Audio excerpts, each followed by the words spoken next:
မိသားစုတစုဟာသူတို့ရဲ့တွင်ပေါ်လေးနဲ့အောက်လက်ရက်ခီထွက်နေကြပါတယ်ဒါပေမဲ့ရုတ်တရက်ပဲဂျူလီယာဟာရေထဲမှာထူးဆန်းတဲ့ခံစားချက်ကိုကြုံရပြီးကယ်စီရဲ့ဗီဒီယိုခေါ်ဆိုမှုမှာလည်းမိုးထီချုံထန်တဲ့အကြောင်းပြောနေတာကြောင့်ဖြစ်လာမဲ့ဘေးဒဏ်ကြီးကိုအရေးအောင်ပြနေပါတယ်ချစ်ချင်းဆိုသလိုသူတို့ရဲ့တင်ပေါ်လေးကိုဥကာခဲတယ်လို့စတင်ပစ်ခတ်လာပါတယ်ဒီတိုက်ခိုက်မှုကြောင့်တင်ပေါ်ရဲ့အင်ဂျင်ပလက်စီသွားပြီးသူတို့မိသားစုဟာပင်လယ်ပင်ကြီးထဲမှာလမ်းပြောင်းနေရတော့မှာပါ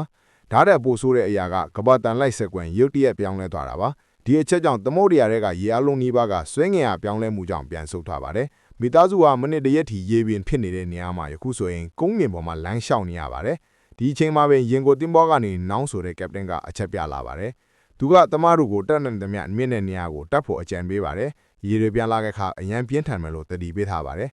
ဒီဘေးဒဏ်ကြီးကြောင့်လူတွေရဲ့စိတ်တွေလည်းပြောင်းလဲသွားပါတယ်မိသားစုဟာရင်ကိုတင်ပေါ်စီသွားကိုခီးတိလျှောက်ကြုံတွေ့ရတဲ့သူစိမ်းတယောက်ရဲ့ရက်ဆက်တဲ့တိုက်ခိုက်မှုကိုခံရပါတယ်အဲ့ဒီလူကတော်မ်ကိုတတ်ဖြစ်ပြီးဂျူလီယာကိုလည်းတိုက်ခိုက်ပါတယ်။သမီးဖြစ်သူကက်စီကသူ့ချစ်သူတည်သွားမှန်းတည်သွားတဲ့အခါစိတ်ပိုင်းဆိုင်ရာကျူးပဲ့သွားပါတယ်။ဂျူလီယာကလည်းတော်မ်ကိုတတ်တဲ့လူကိုဒေါသထွက်ပြီးတိုက်ခိုက်ပါတော့တယ်။ဒါဟာဒီဘေးဒဏ်ရဲ့စိတ်ပိုင်းဆိုင်ရာဒဏ်ရာတွေပါ။ခရီးသူလျှောက်မှာသူတို့ဟာပင်လယ်ချမ်းမြင်ကတည်နေတဲ့တရပွားတွေပလက်စတစ်အမိုက်တွေကိုပြီး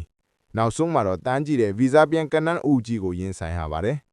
ရင်ကိုတင်ပေါ်နေတဲ့နောင်းကပြောပြလိုက်တာကဒီတရပွားတွေဟာပင်လယ်ရဲ့အနှိမ့်ရှင်းဆုံးနေရာကတရဝါတွေဖြစ်ပြီးရေရှင်းသွားလို့ရုတ်တရက်အောက်ဆီဂျင်နဲ့ထိမိတာကြောင့်ယူသွားကြတာလို့ဖြစ်ပါတယ်။ပတ်ဝန်းကျင်ပြောင်းလဲမှုကသူတို့ရဲ့အပြုအမူကိုလုံးဝပြောင်းလဲပစ်လိုက်တဲ့အတွက်ပိုပြီးအန္တရာယ်များလာပါတယ်။ဒီလိုအခြေအနေမျိုးမှာဂျူလီယာဟာသူနာရဲ့ဒဏ်ရာတွေကိုကုသဖို့တော်လျက်မီးညင်စေကတ်ကိုအသုံးပြုပြီးဒဏ်ရာကိုမီးရှုတ်ကုသပါတယ်။ဆေးဝါးမရှိတဲ့အချိန်မှာယောဂပိုးမဝင်အောင်ကာဝယ်တဲ့နည်းလမ်းမှာ